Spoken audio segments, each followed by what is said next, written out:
Welcome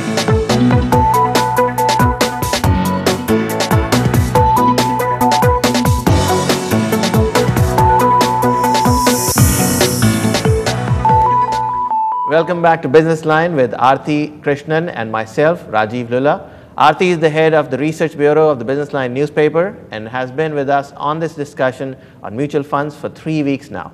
NAVs, IPOs, NFOs, AMFIs, various kinds of returns and risks. Aarti is just the person to demystify all this for us.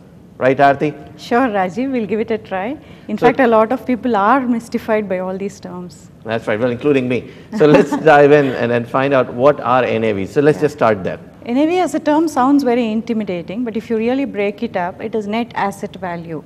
Asset value actually captures the value of a portfolio as it is today. Typically, let me explain the concept of NAV with a simple example. Suppose I collect 100 rupees each from 10 friends of mine and I tell them I'll invest that money on their behalf. Now I have 1000 rupees to start with. That 1000 rupees I invested in 4 stocks, say Reliance, BHEL and so on. Now after 5 months or 6 months, I find that the 1000 rupees has grown to 1800 rupees, 80%, fantastic returns. Now that 1800 rupees, if I have to distribute it back to my friends, each of them will get 180. That 180 is actually the NAV of the fund. So NAV is actually the value of the portfolio of the fund expressed in terms of number of units. Now what's the difference between NAV and market price? In an open-end funds, the fund puts out a value of the portfolio that is called the NAV. Now some funds are also listed and traded on the stock exchanges. That is called the market price. So the NAV is the value of the portfolio that you have bought into when you buy an equity fund or a debt fund. The market price is the price at which it may be traded on the exchanges. They may be two different numbers. Interesting. So what's the best way to track the performance of a mutual fund? It's through the NAV. Actually, the NAV is the key number that you should watch out for if you own a portfolio of funds. Typically, a fund is supposed to calculate and disclose its NAV every day based on that day's closing market prices. SEBI rules require it.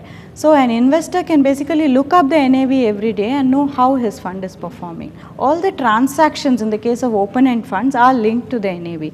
Now if you want to buy a fund which has been running for 2 years, you will have to buy it at NAV plus a small charge. And what would that small charge be? How do you calculate that? How do you know it's fair or not? Yeah. There are several terms used for these charges. One thing is the entry load or the exit load. That is what the funds call them. Typically when you buy a fund, you buy it at the NAV plus the entry load. The entry load can be 1.5 to 2% of the NAV. However, recently, as we discussed in the first episode, SEBI has actually banned the charge of entry load by mutual funds. So when you buy into a fund, you will be buying at the NAV. But when you want to sell, I mean when you want to take back your cash, the fund may charge you with a small charge once again. That could be 1% of the NAV. That is called the exit load. Does that charge vary with the time? Typically what funds do is they use this exit load to deter investors from pulling out too early. Suppose you're watching your fund too closely and you find that it's fallen within 1 year and you suddenly want to pull out.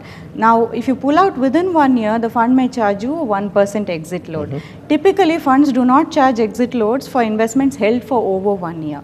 So, the maximum charge that you will find on the exit is 1%, and even that will not be levied if you hold the fund for a fairly long period.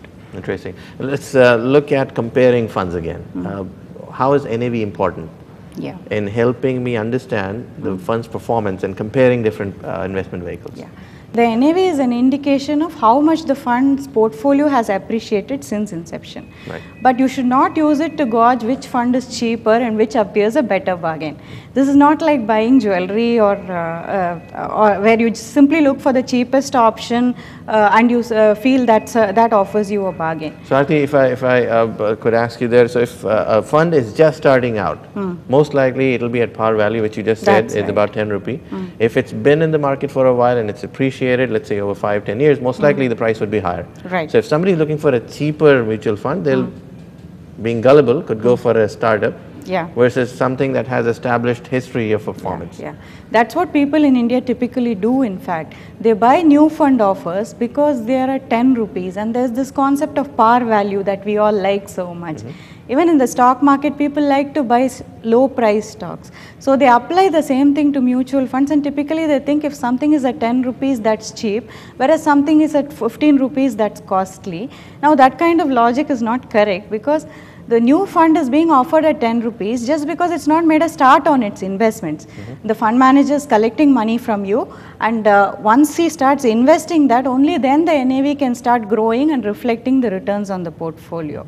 Whereas when you buy a new fund, you are actually buying it at cost.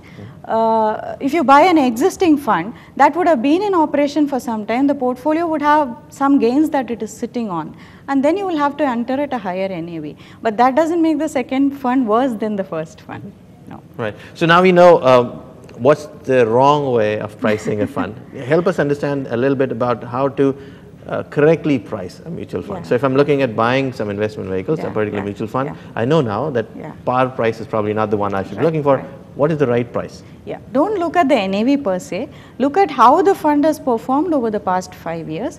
Now there is a peril of looking at past performance and extrapolating it. However, if you look at how a fund has done over 5 years, you will know whether the fund manager is skilled enough to deliver returns on his portfolio. Much like if you're evaluating a cricketer, you would like to look at how he's done over several matches. You would not like a guy wet behind the ears coming and starting on the team. So you'd like to look at a guy who has built up a track record. In the same way, you've got to look at the fund's returns rather than the absolute NAV before you enter a fund. Interesting. So now, let's say I own some mutual funds. Where should I go looking for its NAV? There are plenty of places actually. Since SEBI makes it mandatory for a fund to actually calculate its NAV, it's also mandatory for it to publish it on the website of AMFI India, which is the Association of Mutual Funds of India. So if you go to the URL www.amfindia.com, you will be able to access all the funds NAVs for that evening. Funds are supposed to upload their NAVs there. The second place you can go to is the business newspapers, which typically devote an entire page to the publication of NAVs. The third place is mutual funds have branch offices, and they'll have toll-free numbers where you can call in and check your NAV. So at each one of these places, when I go and check value, the NAV of a particular mutual fund, do these companies and these mutual fund holders also display the time they've been with the fund? I mean, the longevity of a fund, is that also displayed on? That kind of information will be difficult to come by. Typically, if you go to the fund's own website, you may find more details on the fund, how the fund has performed, when it was launched, and what its current NAV is. But if you just look to the newspapers, it will be like stock price quotations, just the current NAV. You will not be able to get further information on how long the fund has been around and so on. How about the commission they're charging me? Is that displayed anywhere? Yeah, that is displayed.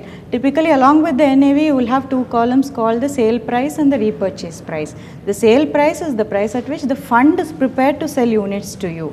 Repurchase price is the price at which they are willing to buy back units from you. Now, are there any places I can go and take a look at the best performing funds based on NAVs? There are plenty of websites available. Typically, if you look at the Indian context, the Morningstar, the world's largest fund rating agency, is just making its presence felt here. So shortly you may have Morningstar ratings, but you have a website called Value Research Online where you can check NAVs. You have Mutual Funds India. There are a lot of research agencies which do offer performance of funds on a historical basis. Great. Well, thank you, Aarti. This is very helpful. Now I understand what NAV means. I know how to calculate that a little bit. I know where to go and check its valuation from third parties. This is very helpful. There are lots of other questions I have, lots of jargon to be demystified. We'll have to come back to that. So let's hold that thought a little bit. We'll come back to it next week. Yeah, Rajiv, I look forward to that too. We have more coming up on Businessline in just a bit. Don't go away.